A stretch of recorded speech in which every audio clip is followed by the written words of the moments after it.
switching the bait, pivoting, do whatever you want to call it, changing up after this post-COVID is going to be key. And there's some things that, some opportunities that you can do, but they're probably things that you're not used to or you haven't done in the past. Mobile is going to be one of those where you can travel to the location. I believe real strong that over the next couple of years, at least 3 years, it's going to be very popular this summer for sure, and then it's going to carry over where some of the folks that have built habits that are going to now say that the out of the home birthday party is not as first top of mind type of a thing. We want to do something at home, and even though we don't know what to do or how to do it, or we're not that good at it, having some kind of offering to be able to when somebody calls in, or if I'm interested in a party, and then you get to say, is that a party here on our location, or where we come to you? Or if a group event is looking for an event, is that where you want to have it here, or you want to have it at your place?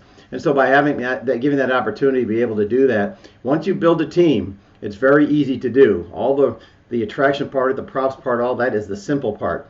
It's really getting the party host, party coach to be able to go out and be able to handle an event in a way where they're in a different surroundings. So you're giving them the tools, but it's really them that are making it. So it's company picnics we talked about. Outdoor holiday events may become part of that. Right now, most companies aren't traveling until next year, till the first quarter of next year. And so they still do want to get together. Schools, most of them are half remote, half on, depends on where you are in the country. At some point, they do want to get these kids socialized. They're worried about it. They're worried about that there's not enough socialization happening, and it's going to be really truly affect not just the productivity of a workplace, but also schools. And churches are always looking, like David will tell you, are always looking to bring the community together. And even though at this point we want to do it safely, but eventually that's going to become the where you're almost going to have to start to encourage or nudge people to go a little bit more out of their comfort zone just to socialize, and that will this will allow you to do that. Christmas pop-up holiday parties, another way where you can offer a holiday party, whether it's Christmas, Hanukkah, whatever is celebrated in your area. But again, all these things have been missed this past year. A lot of birthdays have been missed, a lot of holidays and weddings and celebrations and graduations and all these things, proms, you name it. All that stuff had been missed last year. And to some folk are looking at a way of being able to do this just 6 months later or 8 months later. So whether we're extending these things out, so don't be afraid of the fact that these things are out there. Homeschooling is going to become bigger and bigger now that the parents have kind of figured out that, well, we can do it. And some don't like it, and I get it. And others say, we can do it. And I'm not going to subject my kids to the craziness of public school anymore when we can do a pod school.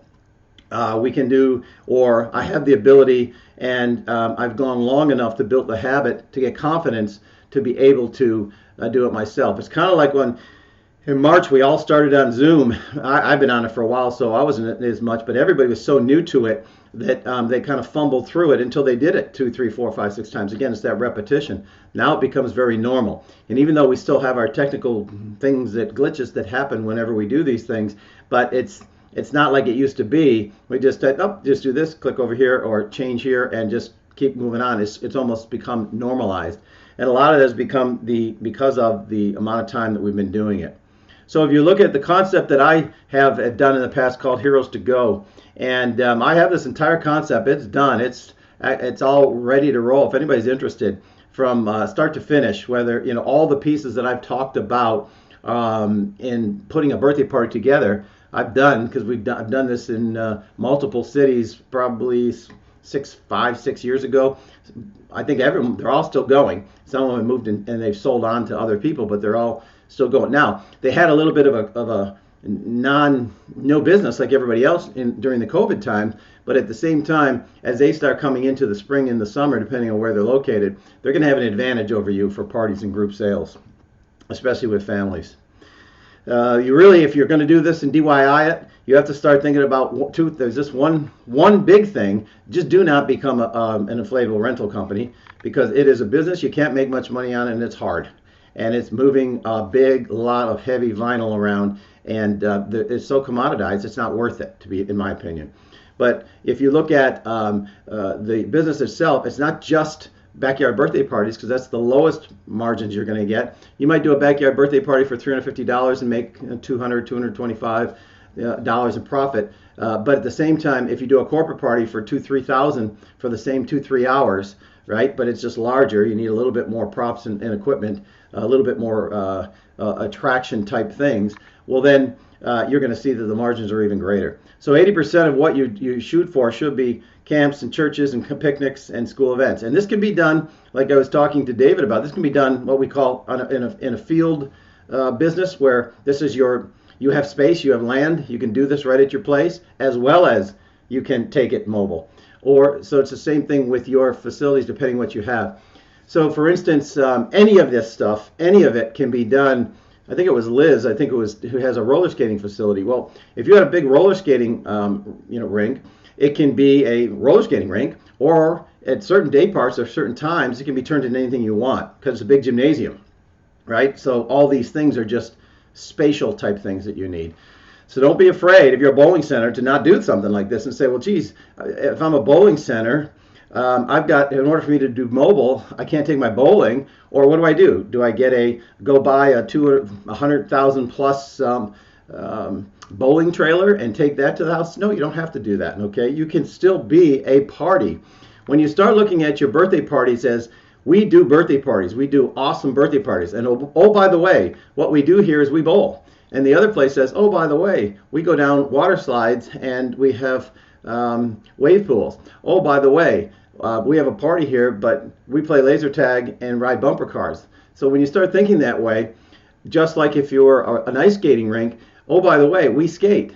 It's not just about hockey players and figure skaters now. It's about anybody who wants to do a party. What you do there is you skate, or you play laser tag, or you roller skate, or whatever it is that you do. You start thinking differently. So it doesn't matter. Here's a couple of just a visual, outdoor laser tag equipment you can see. Or I like the gel tag. It's a little bit less expensive, a little bit more messy, or the Nerf tag, even like what Richard's done. Nerf tag's a little bit more, tougher outside. But any of those type of things, yes, you can still do a vinyl, but not much of it. Just a little bit, because people still like that. It can be part of it, but not necessarily the main thing. Oversized sport games. There's archery tag. And there's even the old-fashioned nostalgic picnic games that companies, you can say, anybody can put that together, but they don't. They don't do sack races anymore. They don't do the egg race. They don't do balloon toss. For some reason, people have lost that skill over the years. And whether you create and make it more fun, that's my whole idea, is you put music to it to bring energy. And your host, your coach, is the one who brings that energy along to it. Another example of just a visual of things you could do. Do you need a trailer? Not necessarily. Okay, it really depends on how big you want to make it.